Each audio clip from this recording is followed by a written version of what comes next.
प्राध्यापक अशोक ममाणे यांनी वृत्तपत्रातील पत्रांच्या माध्यमातून विविध सामाजिक, शैक्षणिक, पर्यावरणीय आणि राजकीय प्रश्नांबद्दल समाजाला जागृत करण्याचे महत्त्वपूर्ण कार्य केले आहे।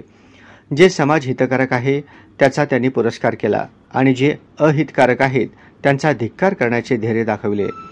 त्यांनी पत्रांच्या माध्यमातून संपादकांशी, वाचकांशी, संबंधित यंत्रणांशी संवाद साधून समाज प्रबोधनाची आणि संवेदनशील जागृत समाजसेवकाची भूमिका बजावली।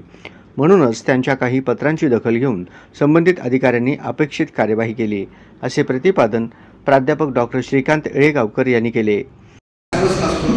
कारण संपादकीय वाचायला मिळत नाही, बातम्या वाचायला मिळतात आणि मगाशी म्हटल्याप्रमाणे आमचा चॅनलवर दिलेल्या जाणाऱ्या बातम्यावर विश्वास नसतो, पण छापील बातम्यावर आमचा जास्त विश्वास असतो। दुसरी महत्त्वाची गोष्ट त्या ठिकाणी मला सांगितली पाहिजे की अशोक ममाणे यांनी जी काही पत्र लिहिली आहेत ती पत्र वैयक्तिक पत्र एकदा दुसरं सोडलं तर ती सगळी पत्र जी आहेत ते सार्वजनिक विषयावर आहेत, सामाजिक विषयावर आहेत। पत्र समाजचे पुस्तक आहे अशोक ममाणेंचं 77 त्याच्यामध्ये पत्र आहे, खूप पत्र त्यांनी लिहिलेली आहेत। कारण जे प्राध्यापक काम करत असताना त्या समाजाचा त्यांच्याशी वावर जे असायचा पांढरपचा उल्लेख केला आणि त्यांच्या अनेक वेळा गेलेला आहे। म्हणजे माझी परिस्थिती नव्हती त्यावेळेला त्यांचे वडील, त्यांची आई, त्यांची मुलगी बसलेली आहे, सगळे भांडणार होतं। मला आठवतं की या सगळ्या माध्यमातून जो स्लम एरिया आहे, आता जो राहतात तो एरिया आहे तो भयानक आहे, पण त्या ह्याच्यावर सुद्धा त्यांनी प्रकाश टाकण्याचं काम प्राध्यापक अशोक ममाणे केलं।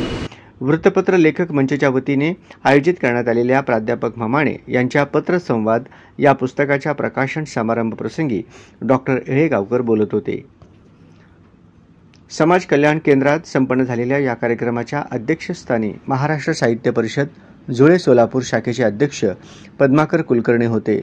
यावेळी मंचावर सोलापूर जिल्हा वृत्तपत्र लेखक मंचचे अध्यक्ष फैयाज शेख, साने गुरुजी कथामालेचे अध्यक्ष अशोक खानापुरे, कार्यवाहक सुनील पुजारी आणि पत्रसंवाद पुस्तकाचे लेखक अशोक ममाणे यांची प्रमुख उपस्थिती होती। अध्यक्षीय भाषणात पद्माकर कुलकर्णी म्हणाले की प्राध्यापक अशोक ममाणे यांनी वर्तमानपत्रातून नागरिकांच्या समस्यांना आवाज देणाऱ्या या वाचकपत्रांनी प्रशासनाला सतत जागृत ठेवले। त्यांचे पत्रसंवाद हे पुस्तक केवळ मतप्रदर्शन नव्हे तर समाजाशी संवाद साधणारे आणि बदल घडवणारी प्रभावी दिशा आहे। नवोदित लेखकांसाठी हे प्रेरणादायी असून लेखनाद्वारे समाजकारणाचे भान देणारे साधन ठरेल, असे त्यांनी नमूद केले। या कार्यक्रमाचे औचित्य साधून सोलापूर जिल्हा वृत्तपत्र लेखक मंचच्या वतीने श्री वल्लभ करमरकर यांना मान्यवरांच्या हस्ते तात्यासाहेब तेंडुलकर पुरस्काराने सन्मानित करण्यात आले। तसेच उत्कृष्ट पत्रलेखनाबद्दल श्रीनाथ कबाडे, गायत्री अघोर, संध्या सरबदे, दिवाकर रेळेकर, जाकीर हुसेन तांबोळी आणि जगन्नाथ पांढरे यांचा सन्मानपत्र आणि ग्रंथ भेट देऊन सत्कार करण्यात आला। या समारंभाचे प्रास्ताविक वृत्तपत्र लेखक मंचचे अध्यक्ष फैयाज शेख यांनी केले। कार्यक्रमाचे सूत्रसंचालन सहकार्यवाह अरुण धुमाळ यांनी केले, तर आभार प्रदर्शन कार्यवाह सुनील पुजारी यांनी केले।